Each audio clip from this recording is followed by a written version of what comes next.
Welcome to eBible Fellowship's Bible Study. In this series of Bible studies, we'll be taking a closer look at the Bible's evidence for the completion of the prolonged Judgment Day and the end of the world occurring in the year 2033. And now here's your host and Bible teacher, Chris McCann.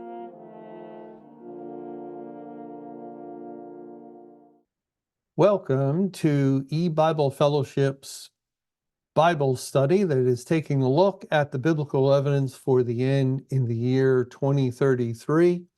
This is study number 50, and we're continuing to look at Enoch and what the Bible has to say. And we've been starting off by going to the Epistle of Jude, where we read in verse 14, "And Enoch also, the seventh from Adam, prophesied of these, saying, Behold, the Lord cometh with 10,000s of his saints, to execute judgment upon all, and to convince all that are ungodly among them, of all their ungodly deeds which they have ungodly committed, and of all their hard speeches which ungodly sinners have spoken against him." And here, as I've pointed out, we have the words of Enoch, the man who was biblical calendar patriarch.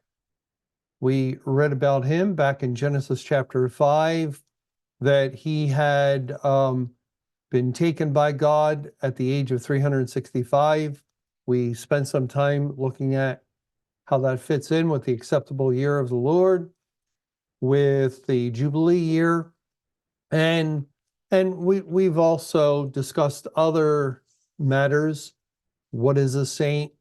Because Christ comes with 10,000s of his saints, and we have we went to other scriptures dealing with that. Now, by the way, we're going to look at a couple more of additional Bible verses that speak of Christ coming with his saints or with all his people. And but before that, notice that we're told Enoch was the seventh from Adam. The seventh from Adam, the seventh biblical calendar patriarch and seventh representative, the seventh generation that the Lord chose to use to keep track of time. That's why we call it a biblical calendar. Forget if you've heard about Bishop Ussher and Ussher's calendar, that the churches often make reference to and hold to, I'm sorry to say, and it's a calendar of around 6,000 years from our present time. The 4,000 years of Old Testament history and the 2,000 plus years of New Testament era. And it's based on errors. Ussher did not understand the key that unlocks the actual biblical calendar. Now, you have to give him some, some positives for understanding that the Bible had a biblical calendar. That's good. That's a proper thing, correct? And for looking to the Bible to lay it out. So he had, good basis for doing so. Only he was living at a time where the word was still sealed. And as we got closer to the time of the end and the end stage of history began in the year 1988. 1988 was the 13,000th year of history from the creation. And you can see how far off Ussher was. And the churches are. They think there's 6,000 some years of history. and it's more than twice that. And when you look at, the Bible from creation of Adam, the period of time leading up to the flood, and the flood wiping out the whole earth, it took over a year for the flood event to transpire, for it to work out, and then the new world geography, the ocean basins were deepened, and some areas that were previously covered by sea became land, and so just massive changes. And at the time of Noah, this would have been 4990 BC, the flood began.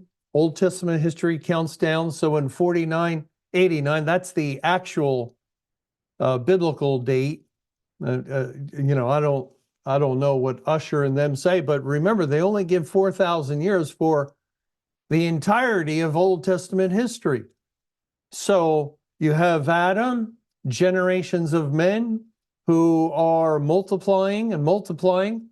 You get to the flood, and the flood wipes everybody out except for Noah, his 3 sons, and Noah's wife, and the 3 sons' wives, 8 souls. That's all there is. And then the multiplication of man upon earth has to start over. It has to start over, and well, you can see the problem, because there is much history prior to the flood. The genealogies reveal that. And I don't know what Ussher, the timeline that they would give from Adam to Noah, but certainly with their understanding, you would have some good men who would have perished in the flood, when in actuality it's only the wicked who perished, who were left outside of the ark. But then you have to pick up from the flood and repopulate the world. And continuing to go down history, you come to the days of Peleg. The days of Peleg. And in the days of Peleg, the earth was divided. That's what the Bible says. The earth was divided, because the earth previously to the days of Peleg was one landmass, one continuous landmass. But God divides the earth. He breaks the continents up. They begin a journey that is known as continental drift. The piece of once unified earth breaks off and starts drifting across the ocean. It would have been just catastrophic for the people that had already had their language confused. This is near the time of the Tower of Babel, and when people had their language confused, they naturally grouped together according to tongue. And you had the people who spoke one language gather over here, and another language. And so you would have had people, for instance, this is just one example, who spoke, let's say, the language of the Aztecs or the Mayans, and they gathered over on that piece of land, and it broke off. It drifts across the ocean, the continental drift, until finally it settles in South Central America, what we recognize today. And people have said, if you look at a map, well, you could move, the Americas over and connect to Africa, and you can see the like pieces of a puzzle if you were able to put them back together. And so, this is an enormous change that is happening in the world. God has confounded the tongues, the languages of mankind, further to divide them. He causes the earth to break up to form the continents we have today. And not only the continents, the many islands and individuals who would be caught on a little tiny landmass that would drift out into the Pacific and become an island. And that's how they got their population. That's how they were able to arrive at that spot.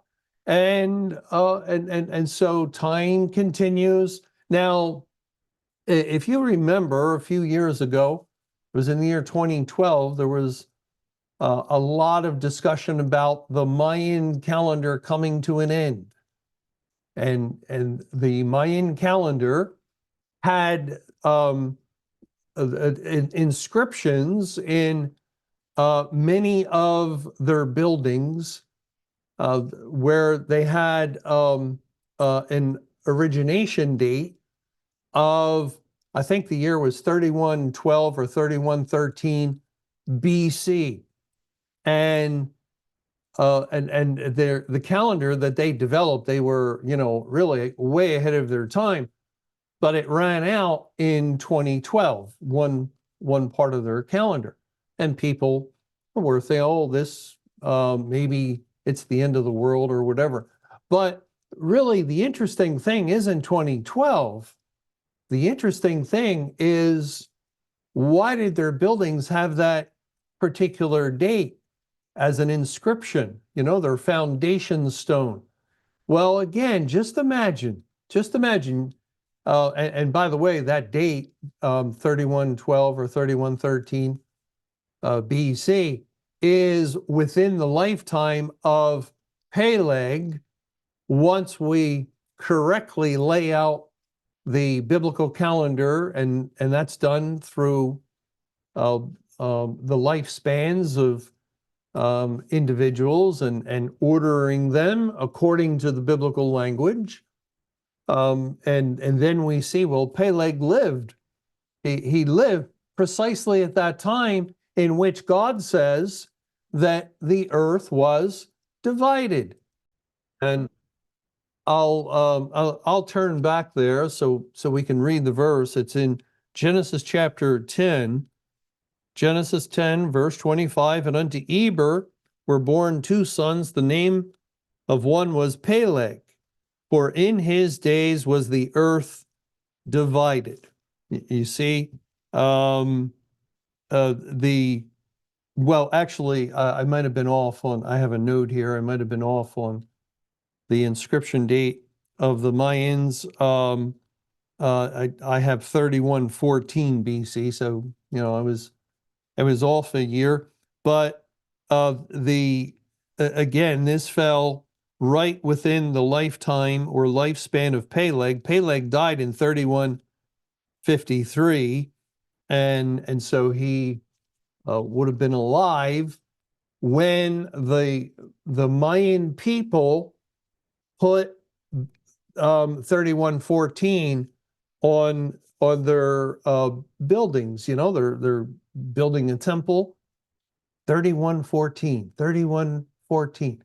And why did they do that? Well, just put yourself in their place.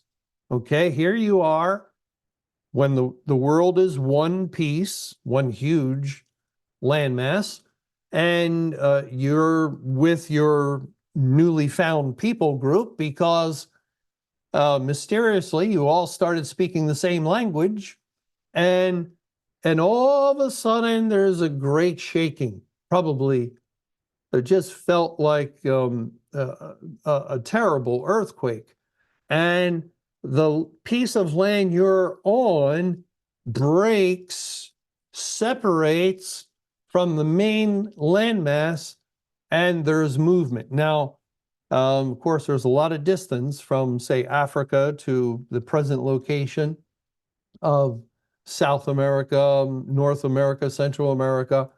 And I don't know how God did it. All I know is that he did do it. He caused that landmass to drift. And the normal scientific understanding of continental drift, it's a very slow process, but more than likely this would have been sped up to some degree, and has continued moving over the many centuries and millennium to present position. But just again, imagine you're on the land and it is a continual shaking, a continual unsettledness. The whole ground is moving, and you're drifting at a certain rate for some time. Who knows how? Again, we're not given specifics. Hours, couple of days, I don't know. But you're moving and moving and moving. What would you think?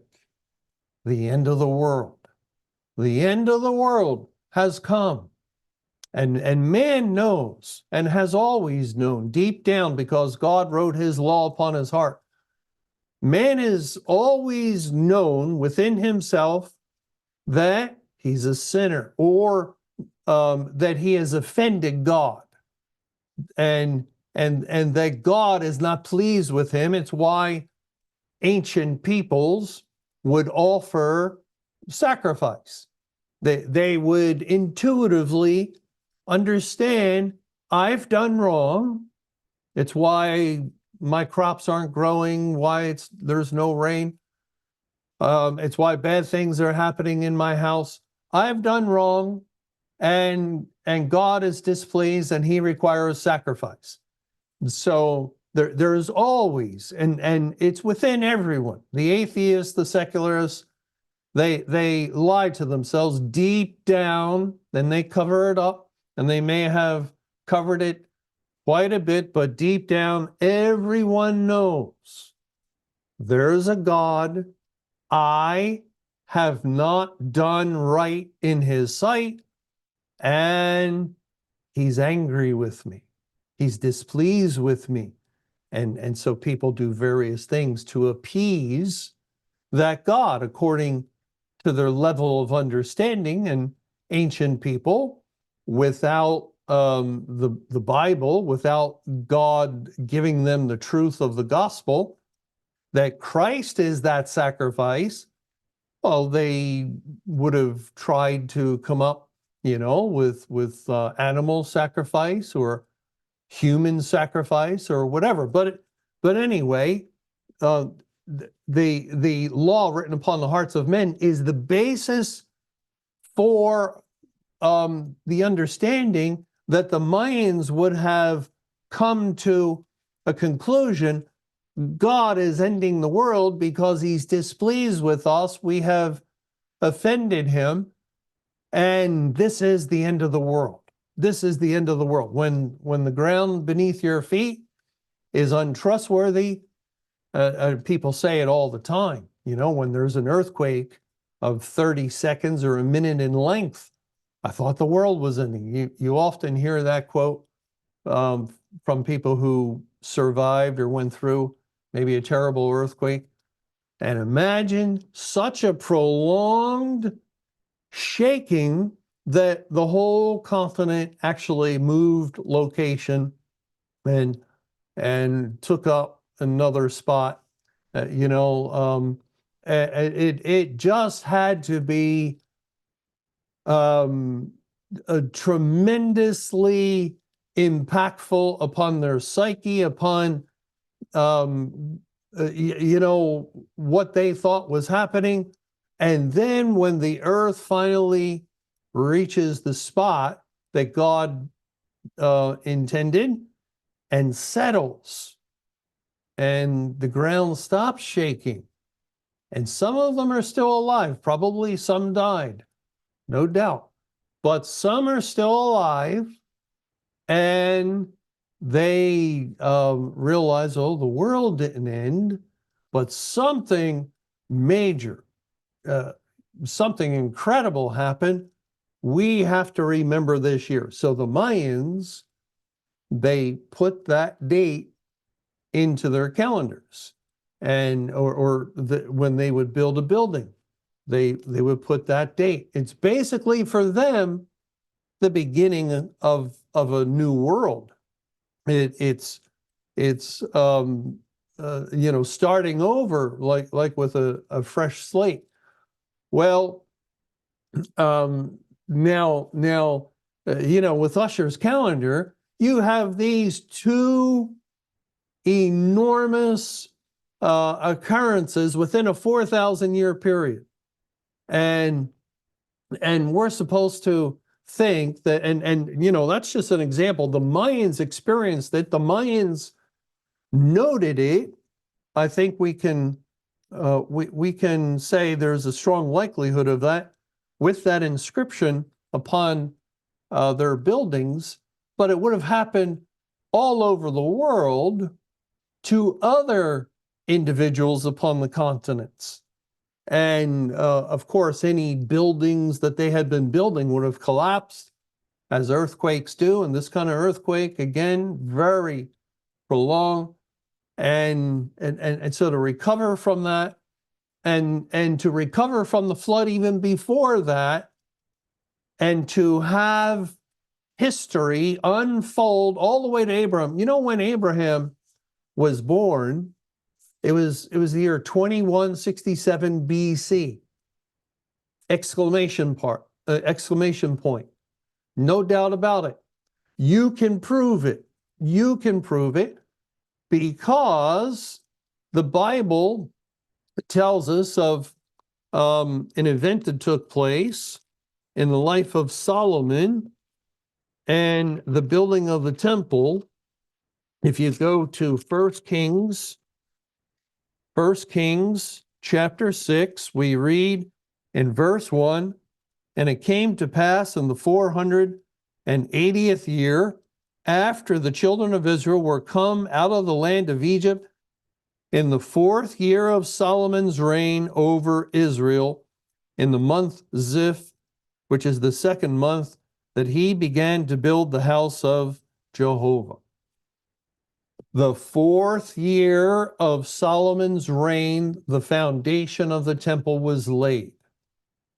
And we know from the Bible, through the biblical calendar, and secular archaeologists confirm that, they're off a year, but the date for Solomon's reign is 971 BC to 931 BC. You can Google it, and it'll probably say 930, but some will say 931. The correct date, 971 to 931, 40 years period of Solomon's reign. The 4th year of his reign that this verse is referring to was 967 BC. The temple was laid. The foundation of the temple was laid. 480 years after the children of Israel came out of the land of Egypt. So this gives us the very date, the precise year Israel came out of Egypt. Once you know Solomon's date, and his 4th year is 967, then add 480, and you would count up to go backwards in time, on the BC side, and it comes to 1447 BC. 1447 minus 967 gives you 480. And that is the year Israel came out of Egypt. We also know they entered Egypt 430 years earlier to the self-same day. And I won't take the time, but that statement is made in Exodus. God kept track of time, and he tells us, this is from the Bible, not archaeologists or churches. This is all the Bible. It's all the Bible. And God tells us that Israel left Egypt 430 years to the self-same day that Jacob had entered in 430 years earlier. And that would be, because now we know 1447 is the Exodus, plus 430 is the year Jacob entered into Egypt, 1877 BC. And from there, we know how old Jacob was when he entered in, because Pharaoh asked him. How many times do you think a king asks someone their age in the Bible? Not many. Not many, but God had Pharaoh ask him so we would know and be able to, it's a piece of the biblical calendar. From 1877, when Jacob entered, he told Pharaoh he was 130. 130 gives us the birth date of Jacob, 1877 plus 130, 2007 BC. Jacob and Esau are born. They were twins. And we know that Isaac was 60 years old. Again, we can turn to the scripture that tells us the age of Isaac when Jacob and Esau were born. That means Isaac was born 2067 BC. And how old was Abraham when Isaac was born? 100. 2167 BC. All right. Now there's no budging, no moving. Those dates, they are all from the Bible. Every single reference from the Bible. 2167 BC, and Jesus is born in 7 BC, so 2160 years before Christ's birth. That leaves around 1900 years prior to Abraham. And we could keep working back, and Terah, his father, let's see. Well, yeah, I get a little fuzzy with Terah, so we'll just keep it at that, because 1900 years for God to form Adam, fall of man into sin, for the events of Cain and Abel, for Adam to have another son, Seth, when he's 130. And so the human race is just getting started 130 years in, and then the various calendar patriarchs, and Enoch the seventh, and his lifespan was 365, and God took him. So you're going down centuries before you even get to Noah and the flood. And then after the flood, you have to repopulate the world. And it's a mess. Ussher's calendar is an impossibility when you actually think about it. But the problem is the churches don't think about it. They don't have that type of love for the truth and that type of care and concern to check these things out. They just go, oh, this man Ussher said this, so long ago. It's been accepted. We accept it. Has your pastor checked it out? Has the council of the church seriously studied the matter? Looking in? No, because they don't understand the Bible. I'm sorry to say, they don't understand these dates, and it's so much easier not to look into matters of time and judgment. But the Lord's people, we're interested in everything the Bible has to say.